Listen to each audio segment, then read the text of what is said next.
the creak of a leather satchel, the scratch of a fountain pen on rough paper, the distant clatter of milk bottles being delivered to the classroom door. If any of that sends a shiver of recognition down your spine, then you already know where we're heading today. This isn't just about school supplies, it's about a time when childhood had weight to it, literally and figuratively. When going to school meant carrying proper things, made to last, chosen with care. When your satchel wasn't just a bag, it was your companion through an entirely different world of learning.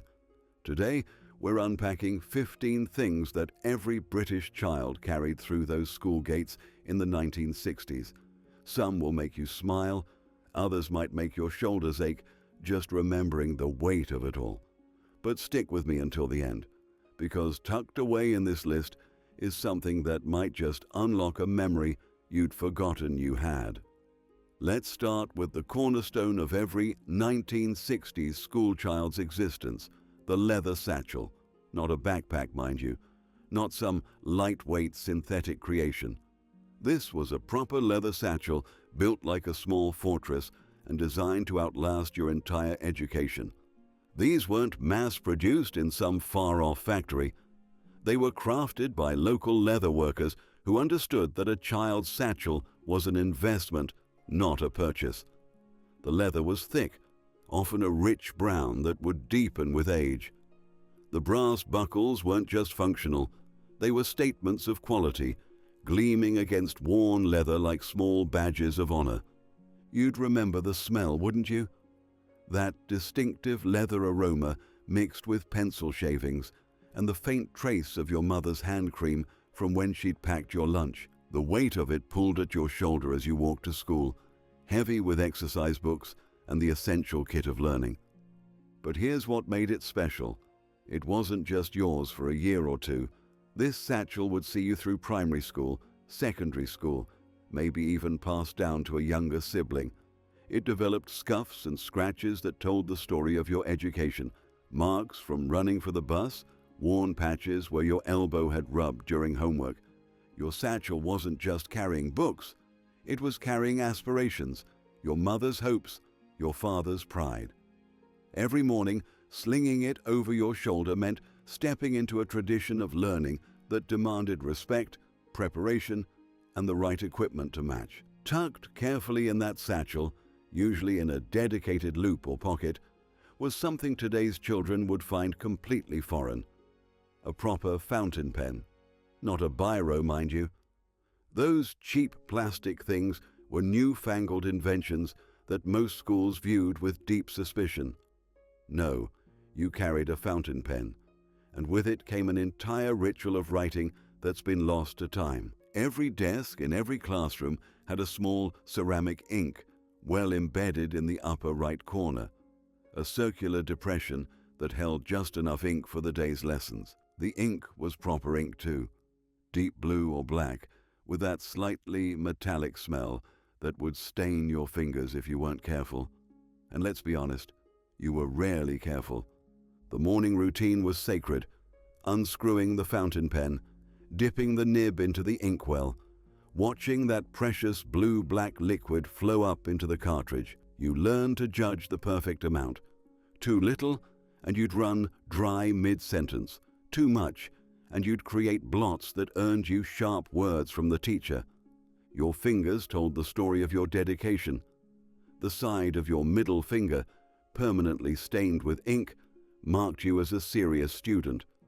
These weren't accidents, they were battle scars of learning. Your mother might despair at the state of your school shirt cuffs, but that ink was proof you'd been working with the tools of proper education. The blotting paper was your salvation and nemesis. Too quick with it, and you'd smear carefully crafted letters across the page. Too slow, and the ink would spread anyway. But when you got it right, when you lifted that pink blotting paper to reveal perfect, crisp writing, it felt like a small victory over chaos itself.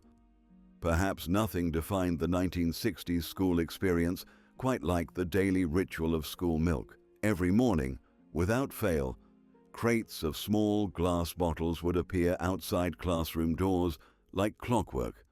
Each bottle held exactly 1/3 of a pint of milk, sealed with a foil cap that caught the morning light and promised either refreshment or mild torture, depending on the weather. The milk monitors, those privileged few chosen for this sacred duty, would distribute the bottles with the seriousness of communion wine. Your name might be written on the bottle in chalk, or you might simply grab one from the crate, but either way, this was your milk, your daily dose of calcium and character building. Summer was the great test. By mid-morning, those bottles had been sitting in the sun for hours, warming to a temperature that transformed creamy milk into something approaching liquid cheese. The foil caps would be almost too hot to touch, and when you finally pushed your straw through, if you were lucky enough to have a straw, warm, slightly curdled milk would hit your tongue with all the appeal of punishment. Winter brought its own challenges. Frozen milk expanded beyond the glass, pushing up foil caps like tiny frozen volcanoes. You'd spend the first 10 minutes of morning lessons waiting for your milk to thaw enough to drink, watching ice crystals slowly dissolve back into liquid. But here's what's been lost. It wasn't really about the milk at all. It was about the shared experience, the communal moment when an entire classroom would pause to drink together. The quiet clink of glass bottles being set back down, the universal grimace when someone got a particularly warm bottle. These rituals anchored your morning routine in something larger than yourself. Nestled alongside your exercise books, wrapped with the care that only a mother's hands could provide, was your packed lunch. Not in a plastic container, those were still expensive novelties, but wrapped in grease-proof paper that crackled softly every time you moved your satchel. That distinctive rustling sound was the soundtrack of anticipation, counting down the hours until the blessed relief of dinner time. Your mother had risen early to prepare this meal, standing in the kitchen while the house was still quiet, cutting thick slices of bread from the loaf she'd bought from the baker just yesterday. The bread was proper bread, dense, substantial, with a crust that could cut the roof of your mouth if you weren't careful. She'd spread it with real butter, not margarine, because packed lunches deserved the good stuff. The fillings told stories of rationing memories still fresh in your parents' minds. Spam and pickle was a favorite, that salty, slightly mysterious meat paired with sharp, tangy pickle that made your mouth water just thinking about it. Cheese and pickle was another staple, with proper aged cheddar that had character. On special days, you might find egg and cress, the eggs hard-boiled to perfection and mashed with just enough salad cream to hold everything together. But the real treasure was jam. Strawberry jam made from actual strawberries, with seeds that would stick in your teeth and sweetness that seemed almost decadent in the middle of a school day. Your mother would spread it thick, knowing that a proper jam sandwich could turn any difficult afternoon into something bearable. The unwrapping was ceremony in itself. You'd carefully unfold each layer of paper, smoothing it out on your desk to use as a makeshift plate. Other children would watch enviously if you had something particularly appealing, and the informal trading that followed was your first lesson in economics and negotiation. Your satchel bulged with them. Exercise books that felt substantial in your hands, nothing like the flimsy notebooks of today. These were proper books, with thick cardboard covers in institutional colors, deep green for mathematics, blue for English, red for history. The covers weren't just protective, they were declarations of purpose, announcing the serious business of learning contained within. The paper inside was rough, almost coarse to the touch, with a texture that grabbed at your pen nib and demanded careful, deliberate writing. This wasn't smooth paper designed for easy writing. It was paper with character, paper that had been made to last rather than to please. The blue lines were bold and authoritative, ruling your words into neat, regimented rows that brooked no artistic license. You'd remember how that paper felt under your hand as you wrote, how it would catch at the fountain pen if you moved too quickly or pressed too hard. The rough texture meant that every letter took effort, every word was deliberate. You couldn't dash off quick notes or scribble carelessly. The paper wouldn't let you. It demanded respect, patience, and proper penmanship. The smell was distinctive too, that slightly musty, woody scent of cheap paper and binding glue that mixed with the ink and became the very essence of education. When you opened a fresh exercise book at the beginning of term, breathing in that particular aroma, you were inhaling possibility and responsibility in equal measure. Each book was precious because they weren't replaced casually. Your parents had bought these at the beginning of term, carefully checking the school supply list and counting the cost. You were expected to make them last, to use every page, to fill them with neat writing and careful work. By the end of term, the once pristine cover would be scuffed and worn, the pages filled with evidence of learning, and the occasional blot that reminded you that perfection was always just out of reach. Click, that satisfying wooden sound of a pencil case closing properly, not the flimsy plastic snap of modern versions, but the solid, reassuring click of wood meeting wood with precision. Your pencil case was a small wooden box, often made of pine or beech, with a sliding lid that moved with the smooth resistance of proper craftsmanship. It wasn't just storage, it was a treasure chest of learning tools. The ruler lived along one side, 12 inches of solid wood with measurements etched deep enough to last through years of use. This wasn't a flexible plastic strip that would bend and break. This was a tool of authority, perfectly straight and uncompromisingly accurate. The wood was often polished smooth by countless hands, developing a patina that spoke of serious use. Your pencils were arranged with military precision, HB for everyday writing, 2B for art, and a precious H for technical drawing that you'd guard jealously because it stayed sharp longer. Each pencil bore the marks of careful sharpening, not with some plastic gadget, but with a proper knife or the communal pencil sharpener mounted on the classroom wall. The wood shavings that curled away had their own distinctive smell, cedar and graphite mixed together. The rubber, never an eraser mind you, sat in its designated corner, usually pink and rectangular, with sharp edges that you'd try to keep sharp for as long as possible. A good rubber was precious. A worn-down rubber was evidence of either hard work or careless mistakes, depending on how charitable your teacher was feeling. And then there was the compass, that magical instrument of perfect circles and geometric precision. Made of metal, not plastic, with a sharp point that could pierce through multiple sheets of paper if you weren't careful. Learning to use a compass properly was a rite of passage, separating the mathematically initiated from those still struggling with basic arithmetic. Draped over the back of every classroom chair, hanging in corridors like a regiment of small soldiers at rest, was the school blazer.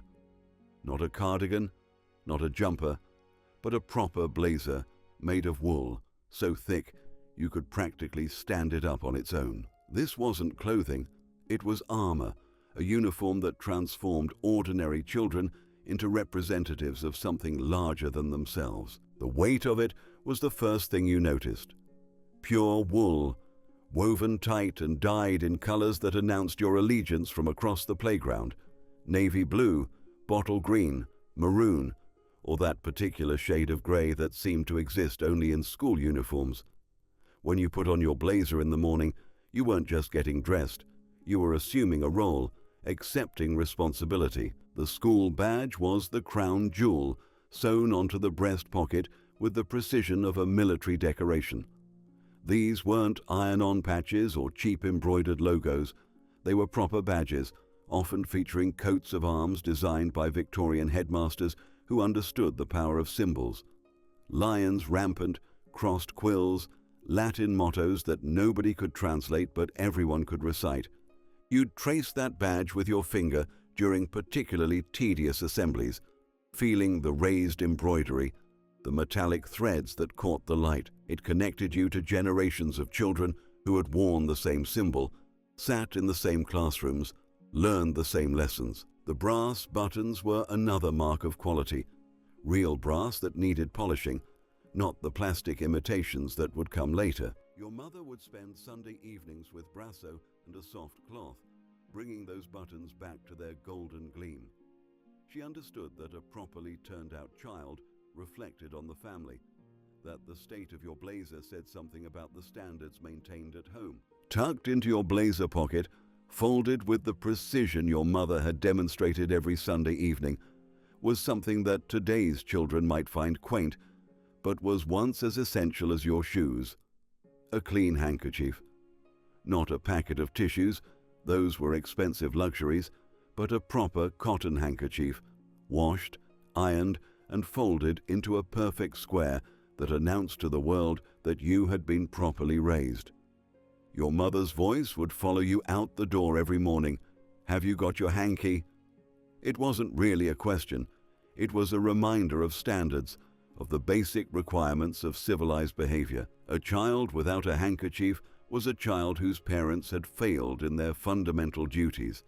It was unthinkable, like leaving the house without shoes or forgetting to say please and thank you. The handkerchief itself was usually white cotton, substantial enough to last through a full day's use, but soft enough not to chafe young noses. Some bore small embroidered initials in the corner, a mark of ownership in a world where personal possessions were precious. Others were plain, utilitarian, speaking to families who valued function over decoration, but never compromised on cleanliness. The ritual of handkerchief maintenance was part of the weekly routine. Sunday evening would see them soaking in the sink, getting the special attention that school clothes demanded. Your mother would wash them separately, sometimes with a touch of starch to keep them crisp, then iron them with care, usually reserved for Sunday best. Teachers would conduct random handkerchief inspections, not because they expected to find violations, but because they understood that attention to such details created attention to larger responsibilities. "Let me see your handkerchief, Wilson," might be followed by an approving nod or a gentle reminder about the importance of being prepared for life's unexpected moments. Rolled up tight and secured with string, your PE kit lived in a canvas bag that bore the distinctive smell of gymnasium floors and adolescent effort. This wasn't a modern sports bag with zippers and compartments. It was a simple drawstring sack made of heavy cotton canvas, often in your house colors, that could withstand years of being stuffed into lockers and dragged across playground surfaces. The kit itself was a study in practical minimalism. White cotton shorts that your mother had sewn name tags into with meticulous care, because PE kit had a tendency to go wandering in the chaos of changing rooms. A white cotton vest, never a t-shirt mind you, that was expected to remain pristine white despite weekly encounters with muddy playing fields and dusty gymnasium equipment, and plimsolls, those canvas shoes with rubber soles that provided just enough grip for indoor activities. PE lessons were serious business in the 1960s, demanding proper preparation and proper equipment. Your kit wasn't just clothing. It was uniform for a different kind of education, one that taught discipline through physical challenge. The ritual of changing was part of the lesson itself. Everything folded properly, street clothes arranged neatly, PE kit donned with military precision. The canvas bag became seasoned over time, developing a patina of use that spoke of countless lessons. It would absorb the sense of its contents, the slightly sour smell of cotton that had dried too quickly, the rubber odor of plimsolls, the faint mustiness of clothes that spent too much time in small, dark spaces. Opening your PE bag was like opening a diary of physical education. Winter brought special challenges. Your PE kit would be damp from the previous lesson, and changing into cold, slightly clammy clothes was a form of character building that nobody particularly enjoyed, but everyone accepted as necessary. But there was pride in a well-maintained PE kit, proof that you took seriously the school's belief that a healthy body was essential to a healthy mind. Every morning began the same way, filing into the main hall with your hymn book clutched in one hand and your small, leather-bound scripture book in the other. These weren't optional accessories. They were as essential to school life as your fountain pen or exercise books. The scripture book was usually a slim volume with gold lettering on a dark blue or burgundy cover, containing selected Bible passages that would shape your moral education alongside mathematics and English. Morning assembly was a solemn affair that set the tone for the entire day. You'd stand in perfect rows, arranged by class and height, while the headmaster took his position at the lectern like a general addressing his troops. The opening hymn would fill the hall, "All things bright and beautiful," or "Lord of all hopefulness," voices rising together in reluctant but disciplined harmony. Your scripture book would fall open naturally to the most frequently read passages, the pages soft and worn from countless morning readings. The 23rd Psalm, the Lord's Prayer, selected verses from Proverbs that spoke of wisdom and righteousness.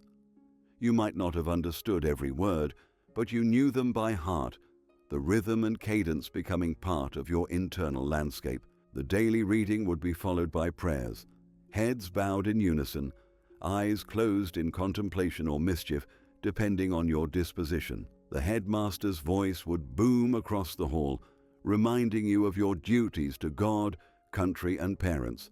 In that order, these weren't just religious exercises. They were lessons in communal behavior, in standing together, speaking together, being part of something larger than your individual self. Your scripture book traveled with you throughout the day, a small reminder of the moral framework that underpinned all education. It represented a time when schools believed their responsibility extended beyond academic instruction to character formation, when teaching you to read and write was inseparable from teaching you how to live. Jingling softly in your blazer pocket, carefully counted out by your mother that morning, was your sweet money, perhaps sixpence or a shilling if you were particularly fortunate. This wasn't pocket money in the modern sense. It was a calculated allowance designed to teach you the value of money while providing the simple pleasure of choosing your own small treats during the sacred ritual of tuck shop time. The tuck shop itself was usually a small hatch or counter, often run by one of the dinner ladies who had transformed from serving vegetables into dispensing pure joy. Behind the glass case lay treasures that could make or break your entire day: sherbet fountains, gobstoppers that changed color as you sucked them, licorice wheels that you could wear on your finger before eating, and the coveted chocolate bars that cost more than most children could afford. The social hierarchy of the tuck shop was brutal and unforgiving. Those with more money could afford chocolate, those with less made do with sherbet dabs or penny chews, but the clever ones learned to maximize their purchasing power, choosing sweets that lasted longer, sharing with friends to build alliances, saving up over several days for something special. You'd stand in that queue, hot coins pressed in your palm, calculating and recalculating your options.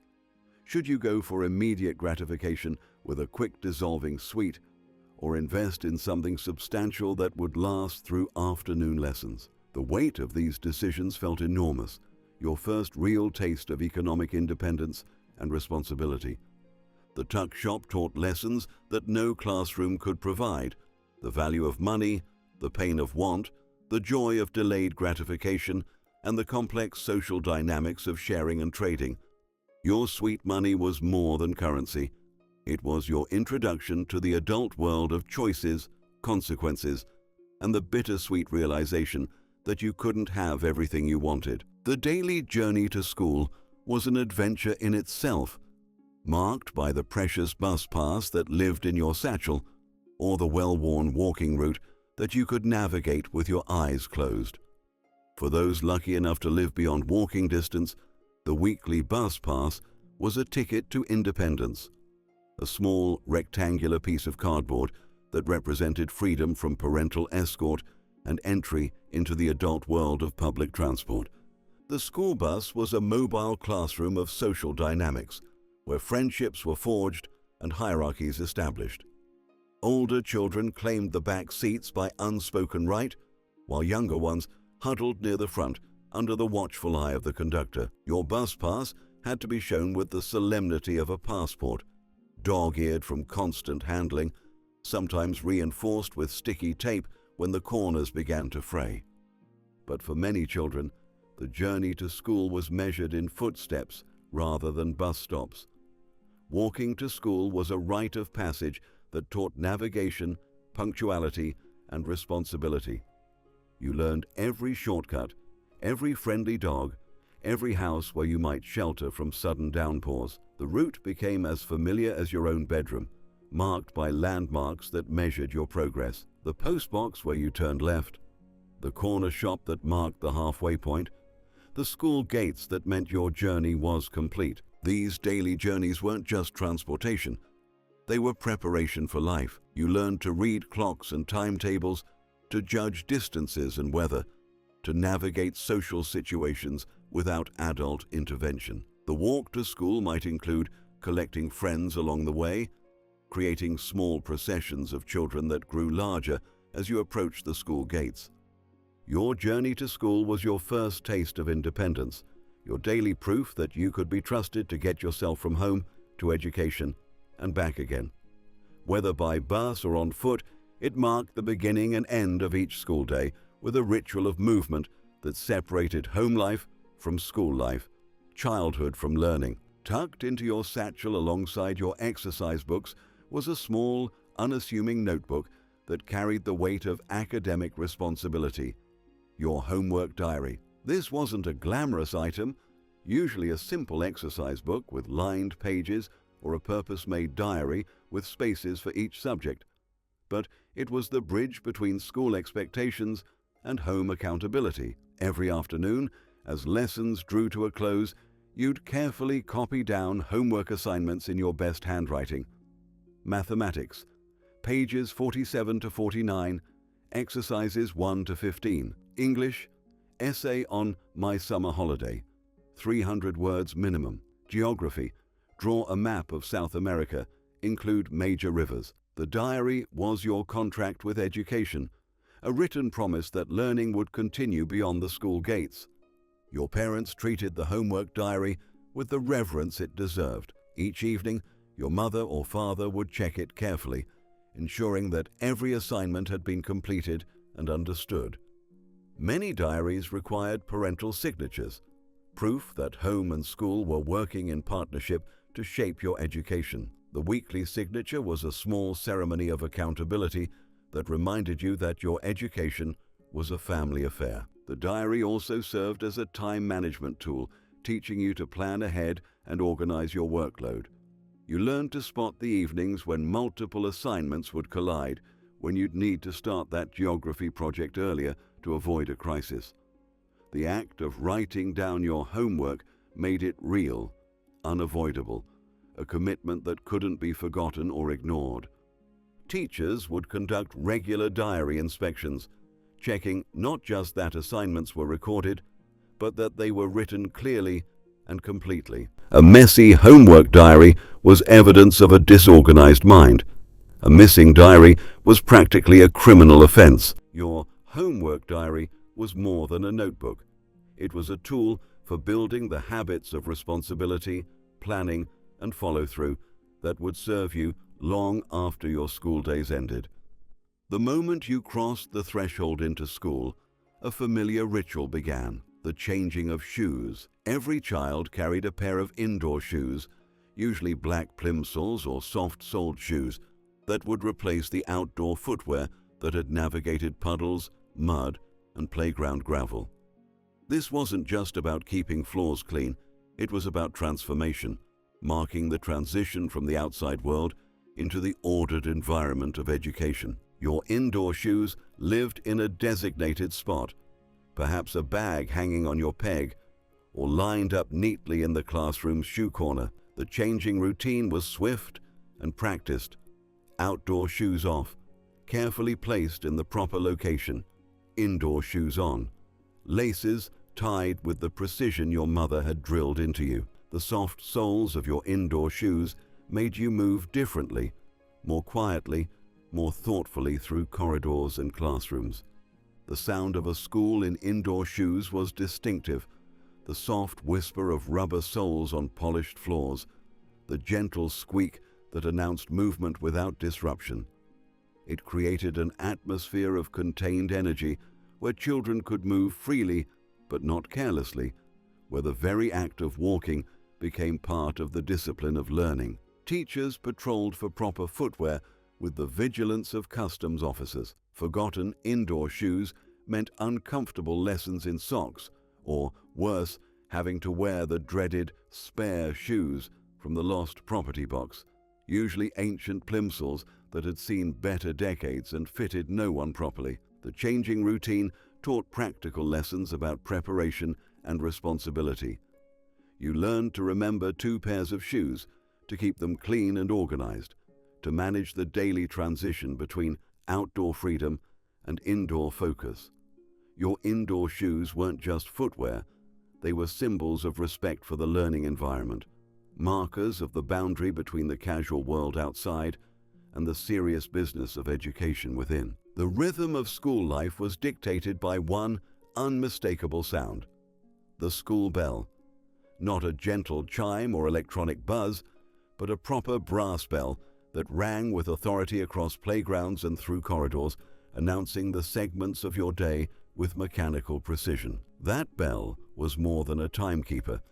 It was the heartbeat of institutional order, training you to live by schedules that stretched far beyond childhood. The morning bell meant hurried footsteps and last-minute rushes to form lines in the playground. The lesson change bell triggered a carefully choreographed migration through corridors as hundreds of children moved to their next destinations. The dinner bell released you into temporary freedom, while the afternoon bell called you back to the serious business of learning. Each ring carried its own emotional weight: relief, anticipation, or mild dread, depending on what came next. Some older students were privileged enough to own pocket watches, usually inherited from grandfathers or received as special gifts, that allowed them to track the minutes between bells with scientific precision. These timepieces were treasured possessions, often attached to waistcoats with chains that spoke of adult responsibility and trust.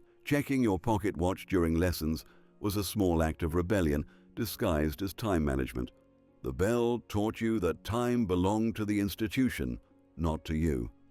Personal desires had to yield to collective schedules. Hunger meant nothing if the dinner bell hadn't rung. Boredom was irrelevant until the lesson change bell released you. You learned to read the subtle signs that preceded each bell: teachers glancing at clocks, the gathering of books, the shift in classroom energy that signaled transition.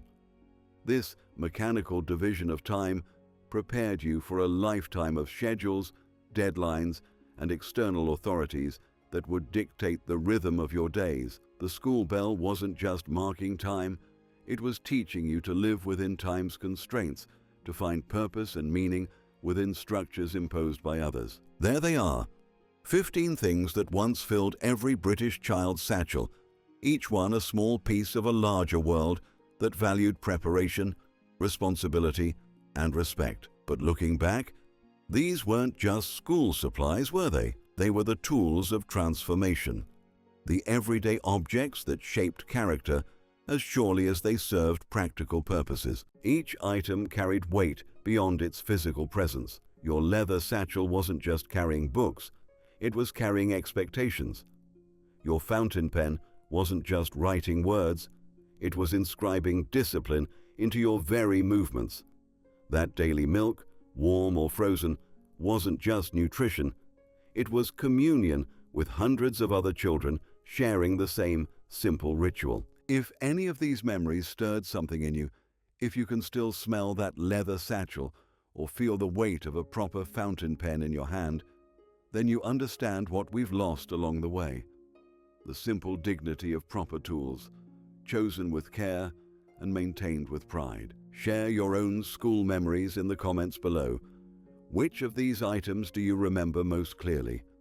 What else did you carry in your satchel that we've forgotten to mention? And if this journey into the past has touched something in you, then this is your place. Subscribe to keep these memories alive, to ensure that the stories of our shared childhood don't disappear into the mists of time, because some things are too precious to forget, even if they're just the everyday objects that once filled a child's satchel on a Monday morning in 1965.